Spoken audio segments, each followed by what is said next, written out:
진짜 쉬운 진단 참여 방법을 알려드립니다. 첫 번째, 전화 참여. 02-325-8200번으로 전화하셔서 궁금하신 종목과 매수가, 비중을 말씀해주세요. 두 번째, 게시판 참여.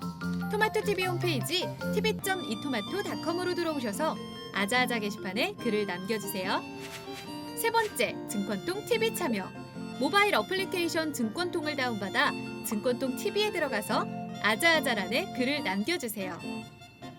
세상에서 가장 친절한 주식 상담, 진짜 쉬운 진단. 여러분의 많은 참여 바랍니다. 네, 진짜 쉬운 진단입니다. 지금부터 여러분의 종목들, 문제점들 해결해 드리도록 할 텐데, 첫 번째 종목부터 바로 들어가 볼게요. 오늘 첫 번째 종목은 유튜브 종목부터 좀 보겠습니다. 골든 계좌님께서 갖고 계신 종목인데, 원익 QNC 보유를 하고 계시거든요. 자, 매수 가격부터 좀 보겠습니다. 자, 원익 QNC 매수 가격이 25,750원이에요. 12% 비중 보유를 하고 계시고요. 얼마나 갈 수 있을까요? 진단 부탁드립니다. 라는 질문이신데 지금 매수하신 가격만 보면 사실 언제 매수하셨는지 정확히 예측이 좀 어렵긴 합니다만 이 가격이면 뭐 최근에 들어오셨을 가능성도 있고요. 아니면 지난해 가을이라든지 아니면 그 이전에 아예 좀 아예 한참 전에 좀 진입하셨을 가능성도 좀 있겠네요. 자, 어쨌든 지금 25,000원대에 보유를 하신 상황이고 오늘 4% 정도 주가가 떨어져서 24,950원, 25,000원 조금 아래까지 내려와 있습니다. 자, 그러면 뭐 최근에 들어오셨을 가능성도 있는데 얼마나 갈 수 있는지 목표 주가 지금부터 한번 알아보도록 하겠습니다. 이광무 전문가와 함께 진단을 해드리도록 하죠. 자, 이광무 전문가님 원익 QNC 보유를 하고 계신데요. 25,000원대에 지금 12% 비중입니다. 얼마나 갈 수 있을지 여쭤보셨는데 어느 정도까지 볼 수 있겠습니까? 질문의 내용을 보시게 되면은 이 종목에 대한 걱정은 안 하고 계신 거죠? 네, 만약에 종목에 대한 걱정이 있으셨다라면은 걱정하지 말자라고 먼저 이야기를 드리고 시작을 하겠습니다.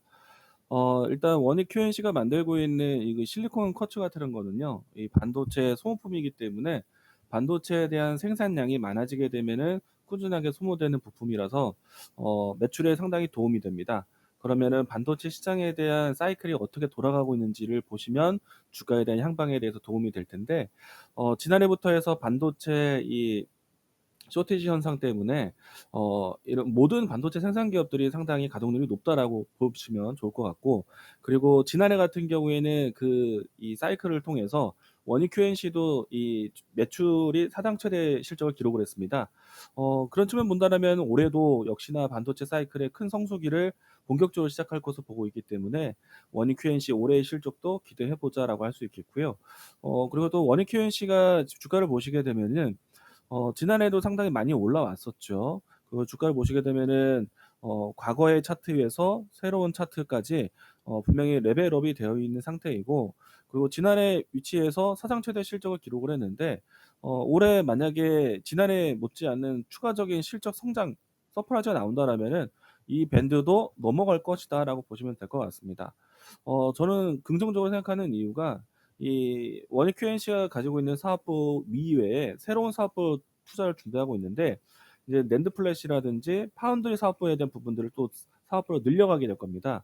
그렇기 때문에 지금 이제 낸드 플래시에 대한 성수기, 그리고 파운드리 시장에 대한 경쟁이 상당히 커질 수 있기 때문에 원익 QNC에 대한 역할은 더 커질 수 있다. 뭐 지난해 실적보다 올해 실적 더 기대해 보자라고 할 수 있어서, 저는 만약에 이 종목에 대한 높이를 고민하신다라면은 적어도 신고가 돌파 보자라고 이야기 드리겠습니다. 그리고 만약에 이 종목에 대한 주가가 사실 오늘 반도체 관련된 종목들 대부분 빠졌거든요. 근데 반도체뿐만 아니라 모든 종목들이 많이 빠졌습니다. 그런 가운데 필라델피아 반도체 지수도 좀 부진했기 때문에 동반 하락했다고 할 수 있는데, 만약에 그런 기조가 당분간 조금 더 이어져서 주가가 추가적인 조정이 나온다? 지금 비중이 12%대 갖고 계신데 15%, 20%대까지 늘려가셔도 괜찮은 종목에 대한 선택이다. 다만 이 종목이 주가가 과거보다 올라와 있는 밴드에서 밴드의 상단을 접근하기보다는 밴드의 하단을 접근하시는 게 더 좋겠죠. 그래서 만약에 이번 시기에 조정을 기회로 해서 접근하셔도 괜찮다라고 이야기 드리겠고요. 실적에 대한 이 기록은 시간 문제이기 때문에 올해 연말까지 계속 지켜보시다가 주가가 신고가 돌파하는 위치까지, 기간적으로 했을 때는 저는 연말까지 괜찮다. 그리고 시세로 봤을 때는 신고가 돌파하는 것을 보자. 이렇게 이야기 드린다라면은 종목에 대한 걱정도 안 할 것 같고요. 그리고 밴드에 대한 수익 목표도 원활하게 진행되지 않을까 생각을 합니다. 저는 지금 위치에서는 홀딩, 오히려 내려오면 더 살 수 있는 종목이다라고 이야기 드리겠습니다. 네, 어리 Q&C 살펴드렸습니다. 뭐 크게 걱정할 종목이 아니네요. 지금도 일단 보유 관점이시고 만약에 주가가 내려가게 되면 오히려 추가 매수도 가능한 종목이다라는 점을 설명을 해주셨습니다. 연말까지 끌고 가시고 충분히 신고가까지도 노려볼 수 있는 종목이다라고 하니까 그런 그 타겟 지점도 생각해 보시면 좋겠네요. 자, 이렇게 골든 계좌님의 원익 Q&C 살펴드렸습니다. 계좌가 말 그대로 황금빛으로 좀 빛났으면 좋겠네요. 자, 첫 번째 종목 진단 봐드렸고요. 자, 그러면 또 다음 종목으로 가보죠. 이번에는 전화 연결을 기다리고 계시는데 바로 좀 연결해 보겠습니다. 네, 전자님 안녕하세요. 네, 안녕하세요. 네, 반갑습니다. 네, 반갑습니다. 네, 어떤 종목 도와드릴까요? 포스코 케미칼 16만 원에 30%. 16만 원에 30%요? 네네. 그 매수한 지는 혹시 얼마나 되셨습니까? 작년 10월인지 9월인지 예. 그 정도에. 그런데 주가 많이 내렸죠? 네네. 예, 지금 10만 9,500원에 장을 마치게 됐습니다. 네. 16만 원대면은 사실 그때 고수준에서 좀 지지부진한 모습 보여주다가 오를 거라 기대하셨을 텐데 반대로 네. 주가가 이렇게 쭉 내려가면서 어디까지 내려갈까 이런 고민도 좀 되실 것 같고요. 어떤 점이 네네. 지금 가장 궁금하십니까? 아, 어, 장기적으로 가져가도 이거 예. 매수가 가격이 올라올 수 있는지 음. 어떻게? 알겠습니다. 좀 길게 네. 가져가면 지금 소시폭이 좀 커진 상황이지만 과연 매수가까지 올 수는 있을런지 한번 진단을 해드리도록 하죠. 자, 잠시만 기다려주세요. 네. 예. 자, 김동현 전문가님, 포스코 케미칼입니다. 이거 양극재, 음재 다 하는 종목이잖아요. 네네. 근데 갈 때 다른 종목들 한참 날아갈 때 좀 덜 갔던 것 같은데 네. 많이 어느새 좀 빠졌습니다. 언제쯤 다시 한번 매수가까지 도달할 수 있을지 궁금해하시는데 어떻게 보십니까? 일단은 포스코 케미칼은 아무래도 좀 무거울 수밖에 없고요. 예. 그러니까 이게 그 2차전지 소재 쪽에서도 양극재에 집중하고 있는 종목들이 있고, 그리고 실질적으로 흑연계 음극재에서는 포스코 케미칼이 가장 포지션이 큽니다. 죄송합니다. 예. 그 양극재의 LNF나 에코프로 BM이 집중하면서 났던 시세에서 포스코 케미칼이 좀 못 따라간 이유이기도 하고, 또 하나는 포스코 케미칼은 순수 2차전지 소재 기업이 아니죠. 철강사에도 소재를 납품을 하고 있기 때문에 그쪽 매출 비중이 여전히 한 30%대 정도가 됩니다. 그리고 지금 이제 투자가 막 진행되고 있어서 아직은 그 포스코향 매출 비중이 여전히 꽤 높은 편이라서 우리가 소위 얘기하는 멀티플을 LNF나 에코프로 BM 같은 경쟁 양극사 기업보다도 낮게 줄 수밖에 없고요. 그리고 음극재 쪽에서는 포스코 케미칼의 밸류에이션하고 비교할 만한 종목이 없어요. 대주전자재료 같은 경우에는 실리콘계 음극재이기 때문에 예. 이거는 지금보다는 조금 더 진일보된 기술이고, 혹은 현재 현금 흐름은 포스코 케미칼이 더 잘 나옵니다. 그래서 그것하고 비교가 좀 어려워서 저는 포스코 케미칼이라는 종목을 분석을 할 때 늘 그렇게 봐왔거든요. LNF나 에코프로 BM보다는 멀티플을 기본적으로 좀 낮게 봐야 된다. 네. 그리고 주가 움직임도 좀 무겁다. 아시다시피 이제 철강 쪽에 포지션이 같이 소재가 돼 있는 부분이 있기 때문에 그런 종목이라고 볼 수 있는데, 지금 보면 시가총 8조 4천억이에요. 조정이 예. 많이 나와서 이 실적을 한번 보시죠.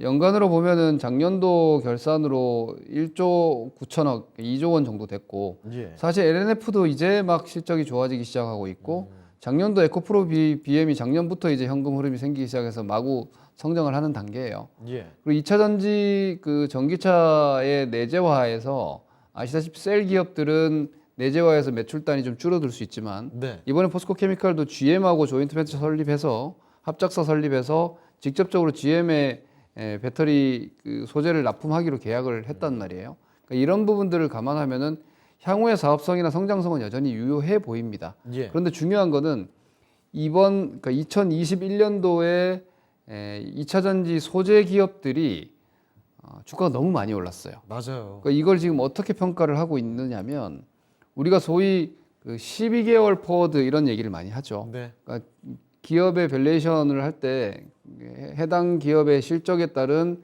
주가의 적정 레벨을 찾을 때 보통 이제 12개월, 성장성이 아주 큰 기업은 24개월 이 정도까지 봅니다. 그런데 포스코 케미칼을 포함해서 지금 양극재 기업들 혹은 음극재 일부 기업들까지 뭐 거의 4년, 5년치까지 앞당겨서 밸류에이션 했다는 분석들도 많았어요. 뭐 아시다시피 60배, 70배 이렇게 밸류가 나왔었기 때문에 네. 그러면 앞으로 2차 전지가 좀 더 커질 거예요. 생산 캐파 당연히 더 커질 거고 그런데 매출이 그럼 당연히 늘어나고 이익이 늘어날 텐데 그때 주가가 올라갈 수 있느냐 이거죠. 너무 빨리 많이 올라서. 그러니까 우리가 소위 이제 가부를 용돈이 앞으로 받을 날이 창창한데 그 예. 용돈을 1년에 다 당겨 썼으면 내년에는 용돈 쓸게 없죠. 날 돼도 돈을 못 받듯이 네. 그런 거거든요. 그러니까 멀티플은 그런 개념이에요. 네. 앞으로 3년, 4년 뒤의 현금 흐름까지 2021년도에 2024년, 2025년도에 성장할 것까지 주가가 반영을 해버렸기 때문에 네. 그때 실제로 그 정도의 실적이 나왔을 때 더 올라갈 수 있느냐. 그러니까 이런 게 바로 성장에 대한 이제 의구심이 되는 건데 그러니까 더 성장할 수 있느냐가 주식은 진짜 중요한 거거든요. 그렇게 따지고 보면은 박스권이라고 보는 게 제일 합리적인 것 같아요. 네. 왜냐하면 지금의 양극재 업황이나 혹은 성장 자체가 의심이 든다면 팔아야 되는데 사실 보장된 미래긴 하거든요. 아직도. 이렇게 주가를 잠깐 한번 보시면은 네. 이 포스코 케미칼도 마찬가지고 LNF, 에코프로 BM 전 다 비슷한 의견을 좀 가지고 있는데 이번에 조정을 이렇게 받았죠. 위에서. 자, 주가가 보시면 이제 이런 자리로 들어간다 이 말입니다. 여기서 한 차례 성장 기대감 들어왔고요. 그리고 한 2년 동안 이렇게 조정 받았어요. 네. 그리고 이제 2020년, 2021년도에 이제 전기차가 본격적으로 보급되면서 그건 이제 테슬라가 대량 생산 체계에 들어가면서 네. 아, 전기차 되는구나. 이때는 될 것 같아서 올라온 거고요. 네. 이번에는 아, 이거 전기차 된다. 진짜 되고 있다. 아, 진짜 된다 이거. 이러면서 올라왔거든요. 그러면 이제 얼마나 더 커질 거냐 시장이. 예. 지금도 빠르게 성장하고 있지만 아직까지 내연기관하고 저항도 좀 있고 그리고 이번에 바이든 같은 경우에도 지금 유가가 올라가면서 오히려 미국에서 셰일 개발을 다시 해야 되는 거 아니냐 이런 얘기까지 나오고 있을 만큼 네. 뭐 친환경 쪽에 대한 투자도 지금 다 딜레이 되고 있으니까 이 전기 자동차가 결국은 친환경 자동차의 속도와도 중요한 부분이라서 자동차 업체들은 빨리 가고 있지만 수요가 그렇게 생각보다 빠르지 않다거나 혹은 충전 인프라가 아직까지 좀 부족하다거나 했을 때 더 많이 커지는 시점이 과연 언제냐 이런 구간으로 저는 들어간 것 같아요. 일단은 한 2, 3년치 성장은 여기서 반영한 거죠.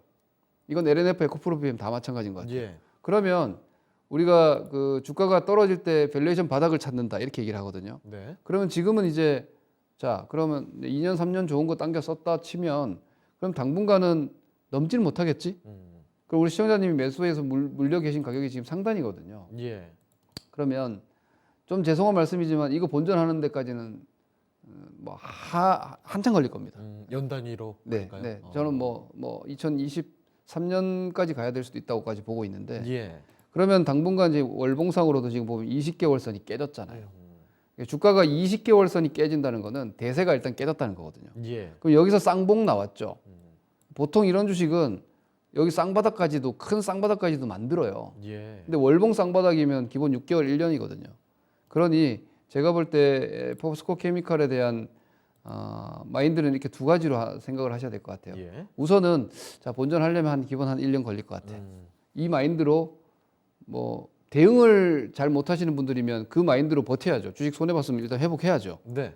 그 생각으로 버티시거나 그러면서 이제 전기차 시장이 지금보다 훨씬 더 커진다면은 당연히 외형 같이 또 커질 거예요. 네. 왜냐면 포스코 케미칼의 기술력이나 생산 라인들은 분명하니까. 그렇다면은 저는 이제 이렇게 보는 거죠. 여기서 18만에서 14만까지의 조정을 한 8, 9개월 정도 받았어요. 그리고 한 레벨 내려왔다 이거죠. 예. 한 레벨 내려온 게 10만에서 14만이에요. 그럼 저는 당분간의 포스코 케미칼의 주가 범주는 10만에서 14만 같아요. 그러면 시청자님께서 지금 16만 원 단가인데 저걸 나는 죽어도 본전 아니면 안 팔겠다. 예. 그러면 정말 시간을 충분히 늘려서 보시고 절대 조급하게 생각하시면 안 되고 네. 그렇게 가셔야 될 것 같고 말 그대로 전기차의 보급과 생산 라인은 지금보다 분명히 더 커진다라는 데 대한 확신은 있으니까 예. 뭐 나중에 2년치, 3년치 땡겨 쓴 것 이상으로 더 좋아질 수도 있지 않느냐. 제가 아까 보여드렸던 요 3년 전에 한번, 그러니까 5년 전에 한번 올랐다가 2년 조정받고 다시 오른 이런 게 한 2, 3년 뒤에 한번 더 올 수 있지 예. 않을까라는 생각을 가지고 장기적인 성장 투자를 하든지 그게 아니라 아 그래 16만 원 당분간은 좀 힘들고 18만 원 돌파가 당분간 힘들다면 나는 좀 단가를 낮추든지 예. 혹은 비중을 줄이든지 이런 계획을 만약에 둔다면 반등 목표 14만 원이 돼야 됩니다. 이 위쪽에서 구축되어 있는 이 목표 가격, 이 가격대는 LNF와 에코프로 BM이 날아가고 예. 2차전지에 대한 시장의 투자 심리가 지금보다 훨씬 더 좋았을 때 가격대이고 거기서 매물대가 이미 형성되어 있기 때문에 아마 어지간한 시장에서는 14만 원대를 안착하는 데까지는 꽤나 좀 힘들지 않을까라고 예. 볼 수 있기 때문에 단기 전략상으로는 10만에서 14만 등락 대응으로 가셔야 될 것 같고요. 나는 그런 대응 잘 못한다. 예. 근데 이거 이만큼 30% 손해 보면은 다른 종목으로 이동하면 45% 수익 나야지 본전합니다. 예. 이 장에서 어디가 45% 수익 내겠어요? 난 그 자신 없어. 그럼 버티세요. 대신 그 버티는 기간을 다행히 뭐 성장성이 있는 산업이니까 예. 한 1년은 최소한 생각하셔야지 이 정도의 손실. 왜냐면 30% 손실이 장 좋아지면 빨리 회복할 수도 있는데 그 위치가 성장의 눈높이가 워낙에나 높았던 구간에서 그런 고성장 산업을 높게 물려 계시기 때문에 제가 1년이라는 시간까지 좀 필요할 것이다. 이렇게 의견 드릴 수 있겠습니다. 네. 자, 시청자님, 포스코 케미칼 상당히 좀 자세하게 살펴드렸습니다. 이 종목이 일단은 성장 산업이기 때문에 언젠가 주가가 계속 오르긴 하겠지만 시간이 상당히 오래 걸릴 수 있다는 거예요. 최소 매수가까지 기다리려면 1년 이상은 시간이 걸린다는 점 꼭 기억을 해주시고 그 전에 어떻게 처리를 해봐야 되겠다 싶으시면 14만 원 되기 전에 한번 정리를 해보시는 게 어떨까 말씀해 주셨습니다. 참고 되셨습니까? 네. 네, 다음에 또 네, 전화 고맙습니다. 주시기 바랍니다. 네. 예. 자, 이렇게 전화 종목 상담 받아봤습니다. 포스코 케미칼 살펴드렸고요. 자, 그러면 또 다음 종목으로 가봐야 되는데 지금 전화가 또 들어와 있는 것 같네요. 전화 연결을 한번 시도를 해보겠습니다. 자, 전자님 안녕하세요. 네, 안녕하세요. 네, 반갑습니다. 네, 네, 어떤 종목 때문에 전화 주셨죠? 예, 솔루엠 솔루엠이요. 29,000원에 비중이 60%입니다. 네, 29,000원에 60%. 이거 비중 굉장히 많이 담으셨는데 이거 한 번에 이렇게 비중 담으신 건 아니죠? 조금씩 모아오신 거죠? 아니요, 두 번에 걸쳐서 했는데요. 예. 올라갔죠. 작년 9월 달인가 그쯤에서 샀는데 아하. 근데 지금 추가 매수를 해야 될지 네. 아니면은 전락 매도를 해야 될지 기다려야 될지 그거 좀 궁금해서 전화드렸습니다. 알겠습니다. 솔루엠 상장된 지 사실 한 1년 정도 됐는데 네. 거의 지금 상장 이후에 거의 바닥 수준에 있는 주가 상황입니다. 자, 걱정이 좀 되실 것 같아요. 자, 그러면 솔루엠 네. 지금부터 어떻게 전략을 구상하면 좋을지 알아보도록 하겠습니다. 네. 예. 자, 이광무 전문가님 솔루엠 갖고 계시는데요. 29,000원에 60%입니다. 비중 상당히 많으신데 어떻게 전략을 구상하면 좋을까요? 비중이 크시기 때문에 지금 단번에 정리하시기가 좀 어려울 것 같고요. 그렇다고 해서 이 종목이 다시 재차 올라오기 힘든 종목이라 생각되진 않거든요. 그래서 먼저 말씀드린다라면은 지금은 좀 기다리자라고 이야기를 드리겠고요. 그리고 만약에 올라온다고 했을 때 27,000원, 28,000원 정도 오면은 저는 비중 60%까지 담을 종목이라고 생각되진 않습니다. 그래서 비중을 좀 줄이자라고 이야기를 드릴 것 같아요. 이 솔로엠 같은 경우에는 안정적으로 이 전기 부품 것들을 전자부품들을 공급을 하기 때문에 실적에 대해서는 계속 꾸준할 거라고 생각을 합니다. 그런데 이 솔로엠이 특징적으로 주가에 대한 시장에서 관심을 받을 수 있는 새로운 모멘텀 이런 뉴스가 좀 취약하지 않았나. 과거에처럼 애플에 대한 뉴스가 나온다든가 아니면 특정 이 수주에 대한 계약이 새롭게 나온다든가의 뉴스가 있다라면은 주가에 도움이 될 것 같고요. 그래서 저는 이 종목이 시장에서 주목받기가 쉬운 종목은 아니다라고 생각을 합니다. 그냥 매출은 안정적이기 때문에 이 종목에 대한 방향성에 대해서 크게 걱정하지는 않을 것 같아요. 기다리면은 자연적으로 다시 한번 또 올라올 수 있지 않을까 생각이 되고요. 주가가 일단 접근이 좀 아쉬웠다는 생각이 드는 게 이 종목이 지금 이제 신규 상장되고 대략 이제 1년여 가까운 시간이 됐는데 이 종목이 상장할 때 당시에 시초가가 34,000원이었습니다. 이때 공모 가격이 17,000원, 그러니까 더블 시초가가 진행되었고 장중에 39,800원대까지 간 걸 보면은 따상 안착까지는 아니지만은 급등세를 한번 보여줬다는 거예요. 그리고 난 다음에 주가가 2만 원대 초반까지 내려왔다가 다시 재차 올라와서 32,000원대까지 움직임이 나왔습니다. 근데 저는 이 시세가 솔로엠이 보일 수 있는 시세 전부라고 봐요. 그리고 나서 인제 주가가 인제 뭐 특별한 모멘텀을 찾지 못하고 그냥 인제 내내 내려오고 있는 모습인데 사실 실적이 꺾이거나 그럴 종목은 아니거든요. 그냥 꾸준한 안정적인 고객사를 가지고 있어서 그냥 꾸준한 수요로가 나오기 때문에 매출액에 대한 부담은 없을 것 같아요.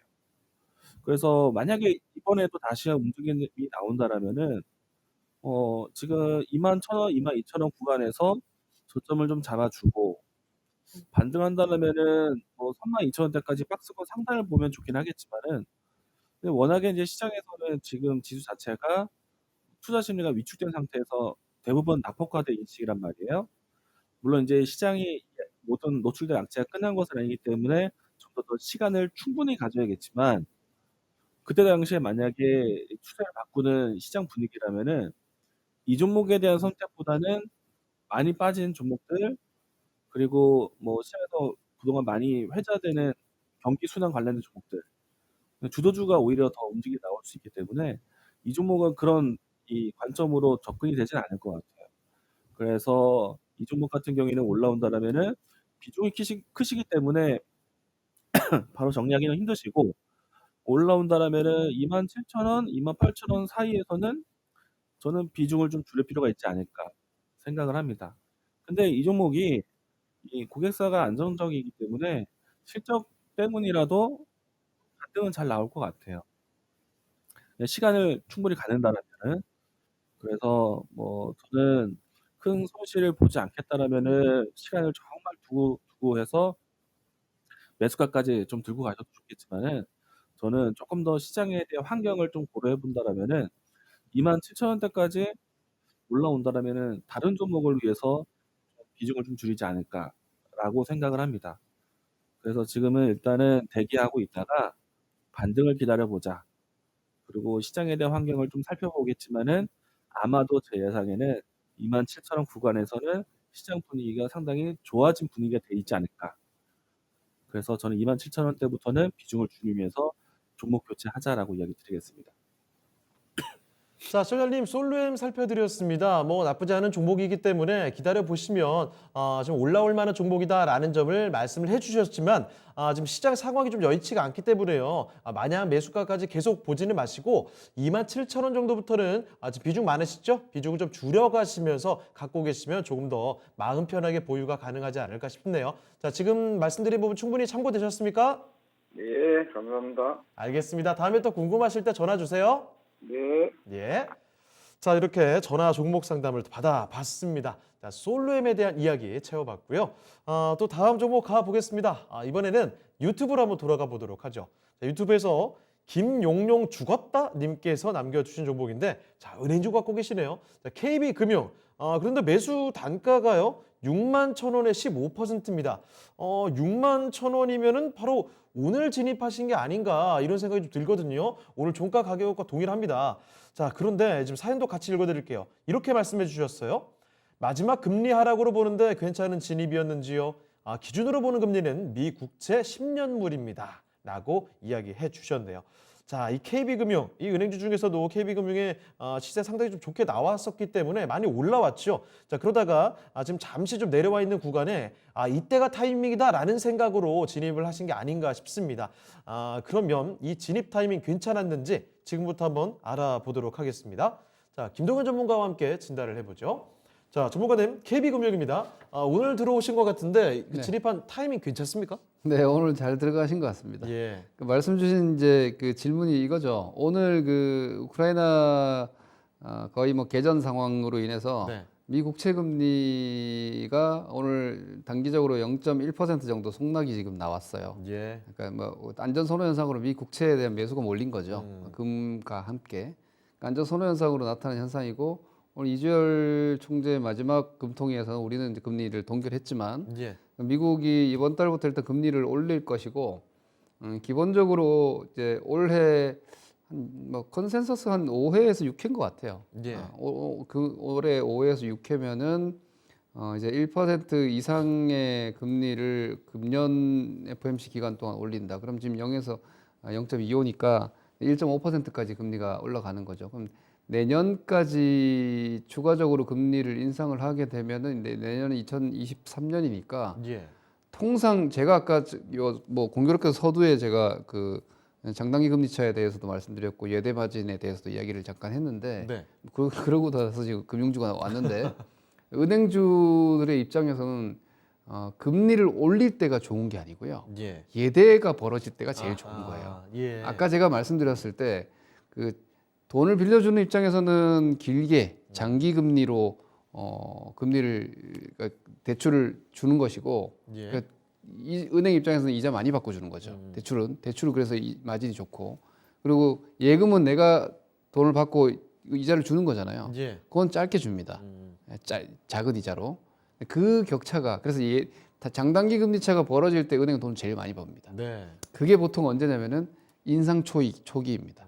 금리 인상이 되기 시작할 때 여러분들 뭐 주택 대출만 받아보신 분들도 느끼겠지만 주택 대출 금리는 라이브하게 올라갑니다. 아주 즉시 상승을 하는데 예금은 천천히 올라갑니다.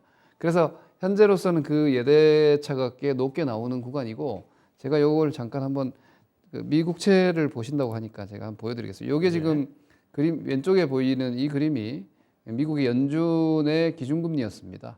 여기 이제 2015년 연말에 제로금리에서 탈피하면서 요 첫 번째 금리 인상이 있었고요. 네. 그리고 이제 16년 말에 한번 올렸고 그 이후로 2018년도까지 기준금리 2.5%까지 예. 계속 올렸습니다.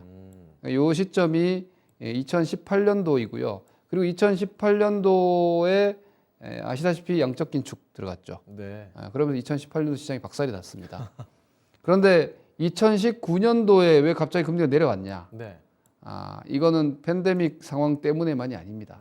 아까 제가 말씀드렸던 네. 예대금리 역전, 즉 장단기 금리차 역전이 생겨버린 리세션으로 들어가 경기 침체 구간으로 들어가 버린 거예요. 예. 이건 은행 입장에서는 재앙입니다. 이 급격하게 이익이 훼손되는 거거든요. 네. 그런 상황이 언제냐를 아마 은행주 투자하는 펀드 매니저들은 다 보고 있을 거고 예. 아직 그거 걱정할 필요는 없어요. 지금 저는 지금 미국에서 장단기 금리차가 좁혀지는 것은 아직 역전 상황이 아니라 그러니까 불안하기 때문에 예. 지금의 여러 가지 상황이 불안정하기 때문에 나타나는 현상이라고 보므로 아직 장단기 역전을 걱정할 상황까지 저는 아니라고 생각을 하고요. 예. 그렇다면은 은행업의 이익 개선은 당분간은 유지될 것이고 그리고 과거의 사례로 놓고 봤을 때 아까 말씀드렸던 요 17년, 18년도에 KB금융의 주가 궤적을 한번 보시죠. 예. 앞서 제가 2017년도부터 본격적으로 금리를 올렸다고 했습니다. 네. 그리고 2018년도까지 제가 금리를 올렸다고 말씀드렸죠.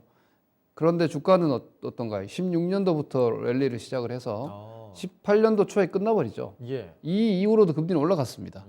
이 말은 즉슨 앞서 말씀드렸던 그 예대가 벌어지는 최대 구간에서 가장 큰 수혜를 보고 흑자 기조가 최대치가 발생되고 그 이후에 금리가 더 올라갔을 때는 오히려 리세션에 대한 걱정을 한다는 거죠. 예. 그런 시점을 제가 생각할 때는 지난번과 동일한 2.5% 정도가 아닐까 싶습니다. 그러면 2.5%까지 기다리면 너무 늦을 것이고 예.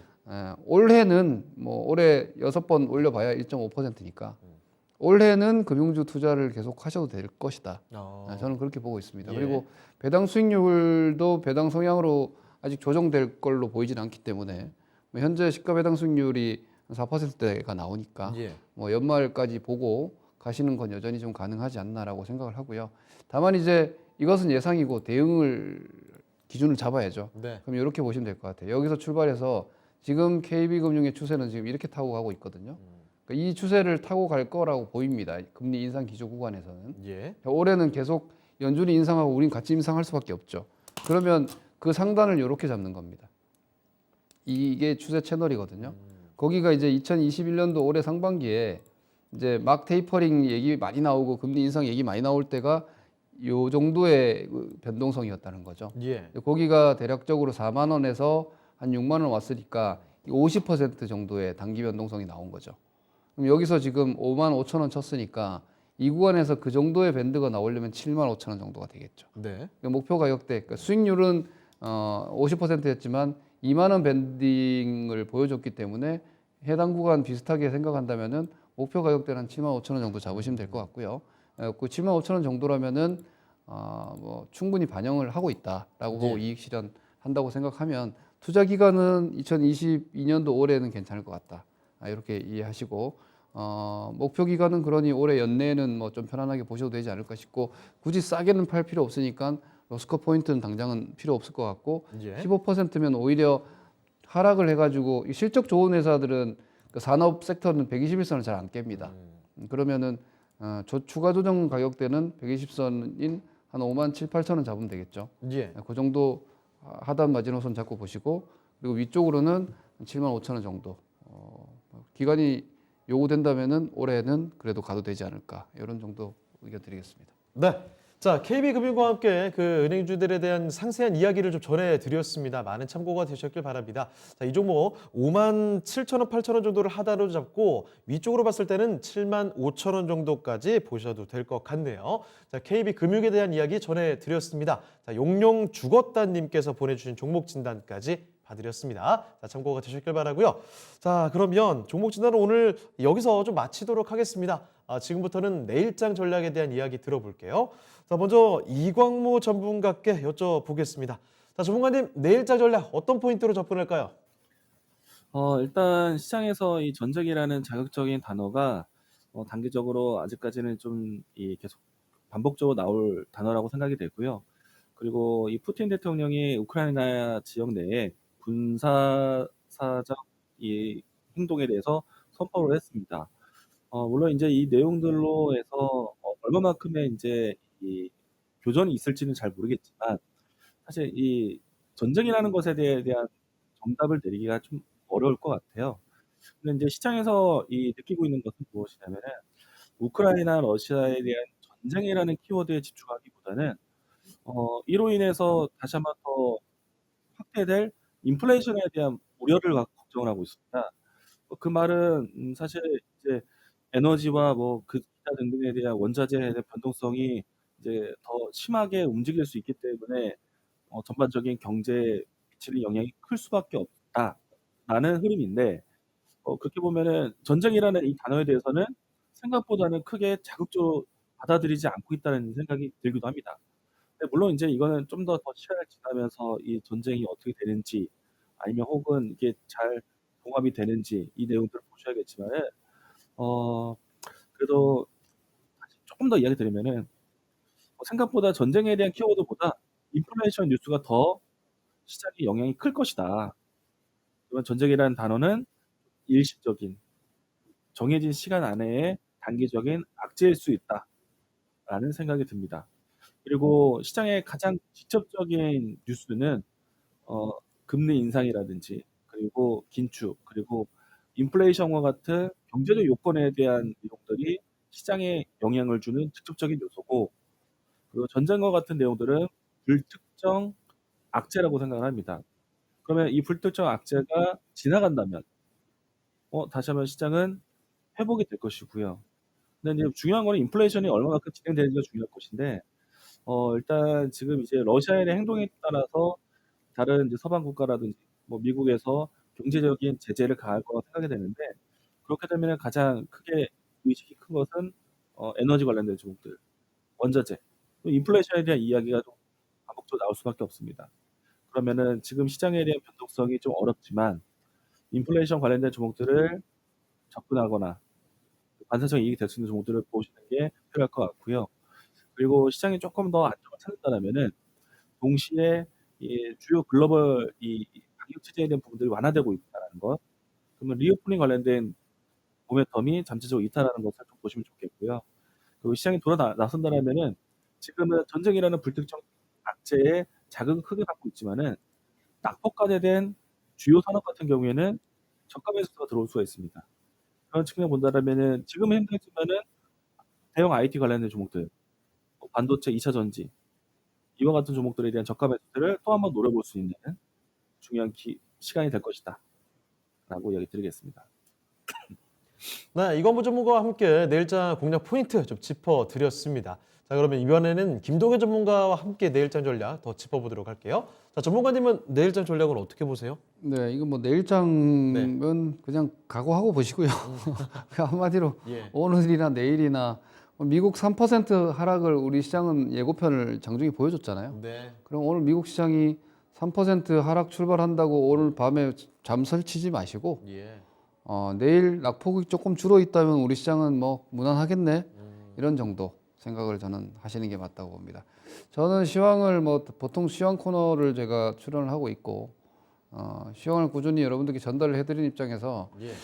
애초에 제가 작년도는 주식을 팔아둬야 된다. 올해 장 안 좋을 거다라는 의견을 드려왔고요. 예. 제가 주식 2,700대부터는 이제 사야지. 이제 사세요. 이런 의견을 저는 이미 드렸어요. 예.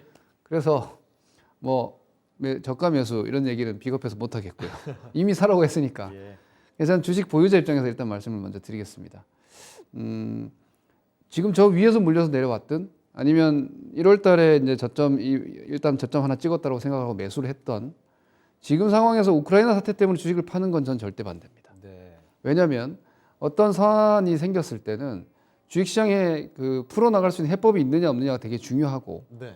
앞서 말씀드렸다시피 애초에 전쟁 때문에 대전쟁이고 뭐 세상이 망하는 정도가 아니기 때문에 안타깝지만 우크라이나 자체의 문제입니다.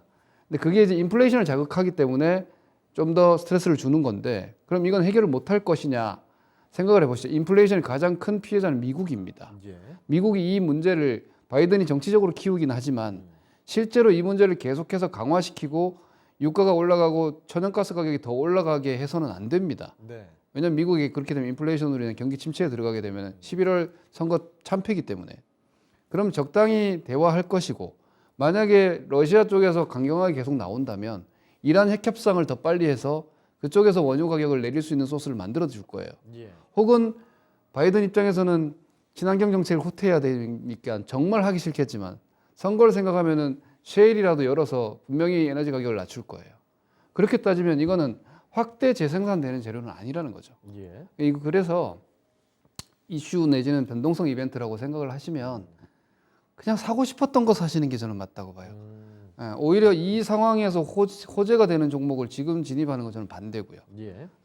그러니까 이 전쟁 상황 때문에 괜찮은데도 떨어지는 주식들 내지는 산업들 그걸 그냥 공략을 하시면 된다고 생각을 하고 가지고 계신 종목은 어차피 여러분 우크라이나 사태가 진정이 된다고 해서 주식시장이 V자형으로 상승하지는 못합니다. 예. 앞서 말씀드린 대로 1월 달 CPI 높을 거예요. 2월 달 CPI 높을 수밖에 없죠. 네. 그럼 그거 3월 10일 날 나오거든요. 3월 16일 날 FOMC 있으니까 그때까지 주식시장 못 갑니다. 네. 요 밑에서 왔다 갔다 계속 할 거예요. 스트레스 줬다가 뭐 우크라이나 좀 괜찮다 그러면 올라갔다가 또 CPI 부담스러우면 또 내려왔다가 지금은 어차피 지구전이에요. 여러분. 단거리 게임 속도전이 아니에요. 조정장은 장거리 게임이지 결코 단거리 게임이 아니에요. 예. 그러니 막 자극적인 막 뉴스 혹은 뭐 추천 이런 거에 너무 현혹되지 마시고 지금은 천천히 뛰어야 되고 좀 쓰러졌다가 또 일어나야 되고 이런 시장이다라고 생각을 지금은 하시면서 너무 이 사안에 대해서 매몰되지 마시기를 저는 좀 권해드리고 싶습니다. 그래서 오히려 뭐 코스피 펀더멘탈로 오히려 2,600대 이하는 저평가 구간이니까 네. 사고 싶으셨던 거 그리고 업종 섹터로 보면은 여전히 IT 쪽에서 카메라 그리고 기판 반도체도 아직까지 좀 양호한 것 같고 예. 이런 쪽을 우선순위로 두시면서 전반적인 그냥 여러분 다 하고 싶었던 주식 지금 이럴 때 사는 거 있고 네. 하니 가지고 계시는 게 맞는 것 같습니다. 네, 알겠습니다. 자, 그러면 두 분 전략은 오늘 여기까지 듣도록 하겠습니다. 두 분은 여기서 보내드리도록 할게요. 자, 오늘 두 분 말씀 고맙습니다. 고맙습니다. 고맙습니다. 네, 진짜 쉬운 진단 시간 이제 마치도록 하겠습니다. 여기서 인사드릴 텐데 지금까지 다양한 투자 판단에 대한 도움 말씀 드렸습니다. 하지만 특정 종목의 상승과 하락을 보장하지는 않는다는 점 기억해 주시고요. 저희는 내일 이 시간에 다시 뵙겠습니다. 고맙습니다.